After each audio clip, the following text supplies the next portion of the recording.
अब्जन्यस्तपदाब्जमञ्चितकटी संवादिकौशेयकम् किञ्चित्ताण्डवगन्धिसंहननकम् निर्व्याजमन्दस्मितम् चूडाचुम्बिमुखाम्बुजम् निजभुजा विश्रान्तदिव्यायुधम् श्रीरङ्गे शरदशतम् तदयितः पश्येम लक्ष्मीः सकम्.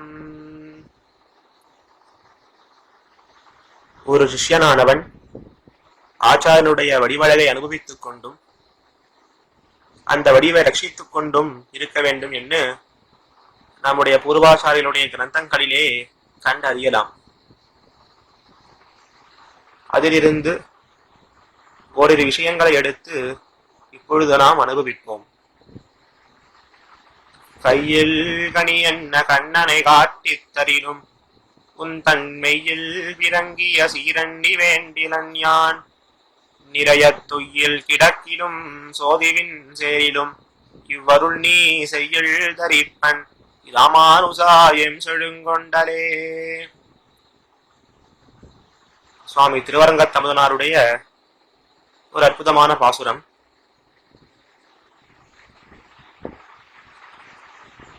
இதற்கு முன்பு வரை சுவாமி எம்பெருமானார் அமுதனாருக்கு அனைத்து விதமான ஞானங்களையும் வரும்படி கிருபை பண்ணி அருளினார்.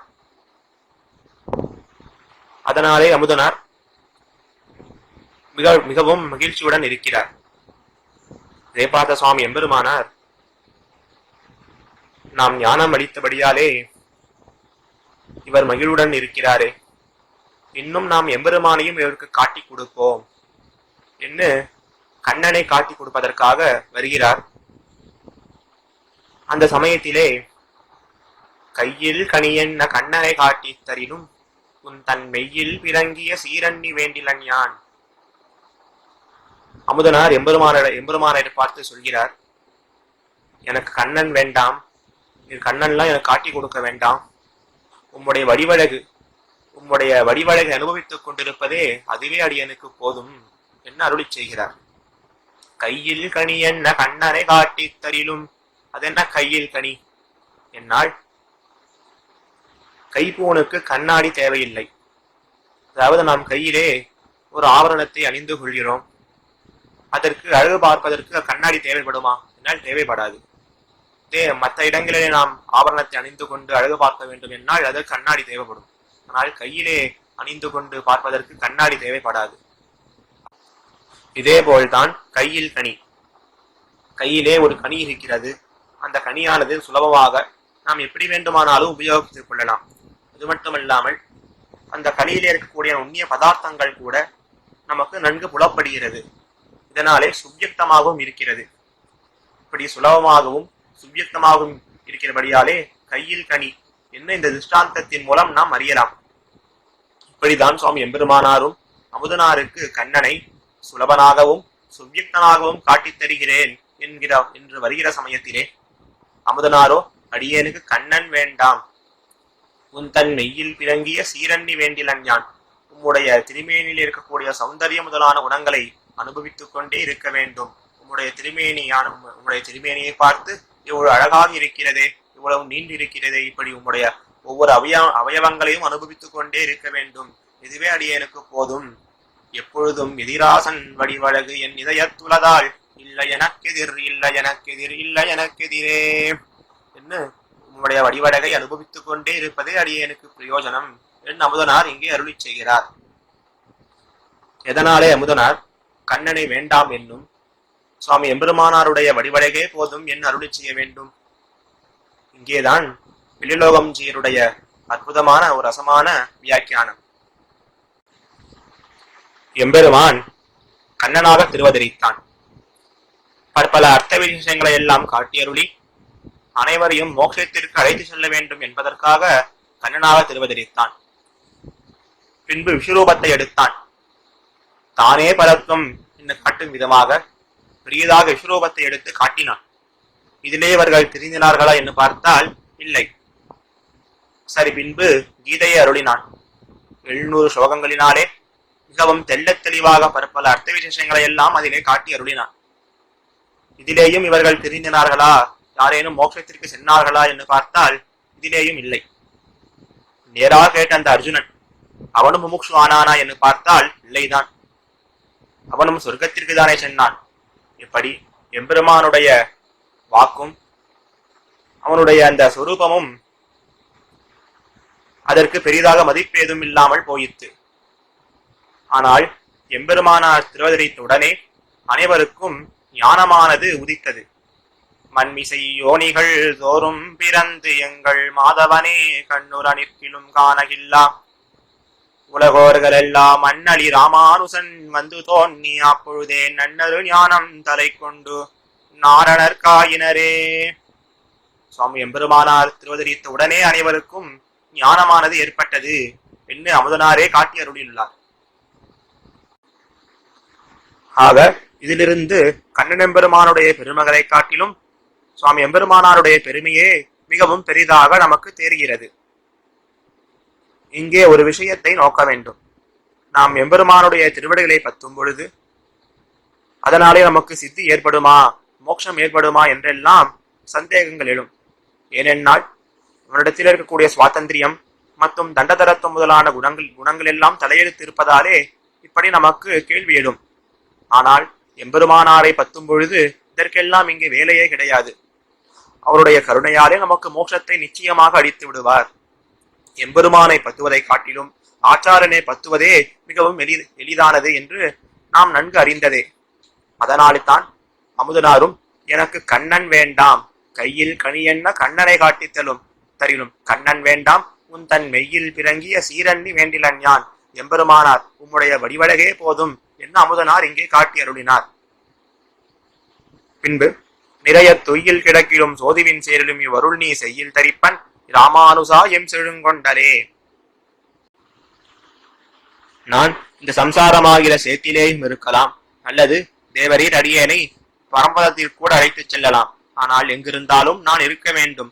திருவரங்க தமுதனார் என்பவர் ஒருவர் இருக்க வேண்டும் என்னால் அவர் எங்கிருந்தாலும் உம்முடைய வடிவழகை அனுபவித்துக் கொண்டே இருக்க வேண்டும் என்பது அடியனுடைய ஆசை என்ன அமுதனார் இப்பாசுரத்திலே காட்டுகிறார். ஆக ஒரு ரிஷியனுக்கு எதை நோக்காக இருக்க வேண்டும்? ஆச்சாரனுடைய திருமேனியை அனுபவிப்பதே அவனுக்கு நோக்காக இருக்க வேண்டும் என்று தெல்ல தெளிவாக அமுதனார் இப்பாசுரன் தன்னாலே நமக்கு காட்டி அருளுகிறார். உபதேசரத்தின மாலையிலே ஆச்சாரியன் சிச்சன் நாருயிரை பேணும் அவன் தேசாரும் சிச்சனவன் சீர்வடிவை என்ன மாமுனிகள் அற்புதமாக ஒரு பாசுரத்தை அருளி செய்துள்ளார். இப்பாசுரம்தான் ஸ்ரீவச்சன பூஷணத்திலே ஆச்சாரியன் சிஷ்யனுடைய சுரூபத்தை பேணக்கடவன், சிஷ்யன் ஆச்சாருடைய தேகத்தை பேணக்கடவன், இரண்டும் இருவருக்கும் ஸ்வரூபமுமாய் பகவத் கைங்கரியமுமாய் இருக்கும் என்று இந்த சூத்திரங்களிலே சொல்லப்பட்டிருக்கக்கூடிய விஷயங்களைத்தான் மாமணிகளும் இங்கே உபதேசிக்கிறார். அதாவது ஒரு சிஷ்யன் எப்படி இருக்க வேண்டும், ஆச்சாரியன் எப்படி இருக்க வேண்டும் என்ன விஷயங்களை இங்கே காட்டப்படுகிறது. ஆச்சாரியனானவன் அந்த சிஷ்யனுடைய ஆத்மஸ்வரூபத்தை காப்பாற்ற வேண்டும்.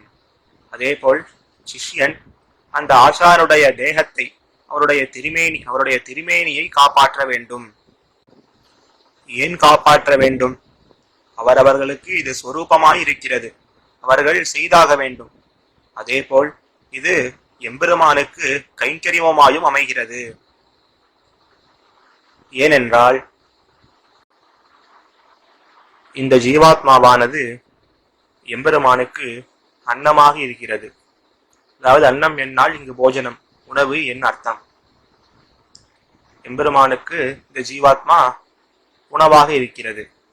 அதனால்தான் தைத்திரிய உபனிஷத் அகமன்னம் அகமன்னம் அகமன்னம் அகமன்னாதஹா அகமன்னாதஹா என்று சொல்கிறது. அகமன்னம் அகமன்னம் அகமன்னம், நான் எம்பெருமானுக்கு உணவு, நான் எம்பெருமானுக்கு உணவு, எம்பெருமான் என்னை உண்ண வேண்டும் என்ன சொல்கிறது வேதம். இங்கே அன்னம் என்னால் அனுபவம். எம்பெருமானுக்கு நான் உணவு, நான் செய்யக்கூடிய கைங்கரியங்களை பார்த்து அவன் மகிழ்கிறான். அந்த மகிழ்ச்சியை பார்த்து நான் மகிழ வேண்டும். அகமன்னம் அதந்தம் அத்மி. அவர் இப்படி எம்பெருமானுக்கு அன்னமாக பரதந்திரனாக அவனுக்கு வசப்பட்டிருப்பது இந்த ஆத்மாவுடைய சுரூபம். ஆனால் இந்த ஆத்மாவோ தன்னைத்தானே பார்த்து கொண்டு, அதாவது சுதந்திரனாக இருந்து கொண்டு, இதர தேவதாந்தரங்களுடைய காலிலே விழுந்து கொண்டு இப்படி இருக்கிறது. இதை பார்த்த ஆச்சாரியன், இந்த ஆத்மாவானது எம்பெருமானுக்கு போக்கியத்தை உண்டாக்கக்கூடியது, ஆனால் இந்த ஆத்மாவோ இப்படி இதர விஷயங்களில் ஈடுபட்டிருக்கிறது என்னதை பார்த்து ஆச்சாரியன் எம்பெருமானுக்கு சேஷனாக, எம்பெருமானுக்கு அடிமைப்பட்டிருக்க வேண்டும் என்று அவனுக்கு அந்த யோகியத்தை வரும்படியாக கிருபை பண்ணி அருள்கிறார், ரட்சித்தருள்கிறார். இங்கே நோக்க வேண்டும், எதனால் ஆச்சாரியன் ஆத்மாவை ரட்சிக்க வேண்டும்? ஆத்மாவோ எப்பொழுதும் நித்தியமாக இருக்கக்கூடியது. இப்படி இருக்கக்கூடிய ஆத்மாவை எதனால் ஆச்சாரியன் ரட்சிக்க வேண்டும் என்னால்,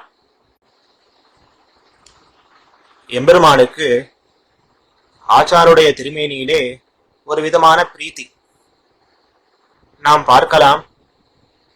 அருளாள் அடியிலெடுத்த மாலன் பால் இருளார்ந்த தம் உடம்பை இச்சித்து இருவிசும் வெள்ளித்துடன் கொண்டே கைசவு பார்த்தே இருந்த சுத்தி சொல்லும் மாறன் செஞ்சொல் இன்னொரு அழகான பாசுரம்.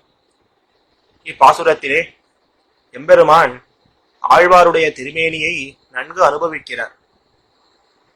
இந்த திருமேனி அனுபவித்து இந்த திருமேனியை நான் பர்வதத்திற்கு அடித்து செல்ல போகிறேன் என்று தெரிவிக்கிறார் எம்பெருமான்.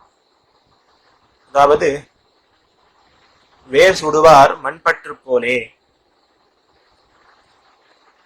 தலையிலே வேர்களை சூடுவார்களாம்.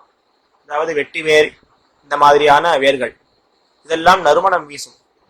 இப்படி இந்த வேர்களை சூடும் பொழுது நிலத்தில் இருக்கக்கூடிய அந்த மண்ணுடன் சேர்த்து வேர்களை சூடுவார்களாம்.